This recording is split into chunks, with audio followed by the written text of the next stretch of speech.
আবারও বিরল প্রজাতির প্রাণী লজ্জাপতি বানরের দ্বারা আক্রান্তের শিকার হলেন দক্ষিণ জেলার বিলোনিয়া সরাসীমা উচ্চ মাধ্যমিক বিদ্যালয়ের ষষ্ঠ শ্রেণীর ছাত্র রাহুল দাস।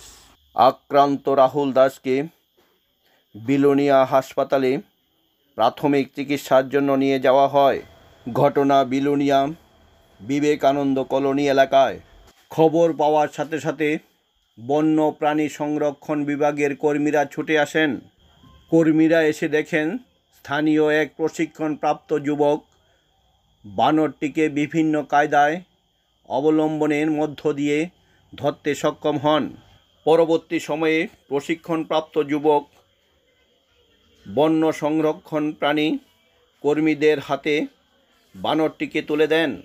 বন্য পশু পাখিরা কেন দিন দিন ক্ষিপ্ত হয়ে উঠেছে এই বিষয় নিয়ে জৈব বৈচিত্র্য রক্ষাকারী চিন্তন ব্যক্তিদের হাজারো প্রশ্ন মাথায় ঘুরপাক খাচ্ছে।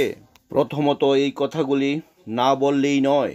নিয়ম কানুনের ঊর্ধ্বে উঠে পাট্টা ভূমি বন্টন, পাট্টা ভূমিতে গড়ে উঠেছে নির্বিচারে রাবার চাষ।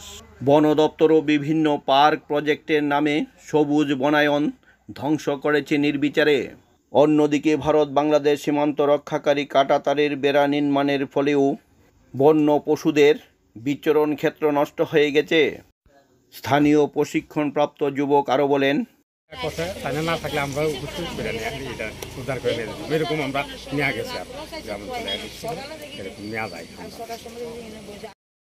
বেঙ্গল স্লোলরিস আর বাংলা নাম হচ্ছে লজ্জাপতি বানর। খুব একটা বিরল প্রজাতি প্রাণী।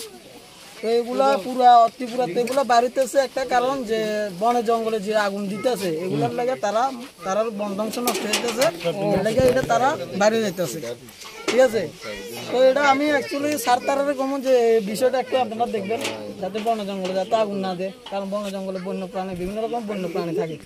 তো তারা ঘর বাসস্থান নষ্ট হইতেছে, তারা খাওয়ানোর লাগা আমরা বাড়ি ঘরে ঢুকতেছি। তো এটা সম্পূর্ণ এটা কিন্তু ভেনা মাছ, এটা কামড় দিলে কিন্তু বিষয় ধরবো এটা। তো আমি সারতারের রাতে হ্যান্ড ওভার করে দিচ্ছি। আমি একে উদ্ধার করেছি, পরে সারতারের ইনফর্ম করছি, তারা এত একটু উদ্ধার হয়েছে, এলে আমি উদ্ধার করে লেছি, নিচে নামাই লেছি। তো আমরা এনিম্যাল অ্যাডালেন্স একটা সংস্থা আছে, এনজিও আছে, এটা আমরা সরকার দ্বারা এটা রেজিস্ট্রেশন আছে। আমি ওই আন্ডারে উদ্ধারকারী একজন উদ্ধারকারী হিসেবে আমি কাজ করি।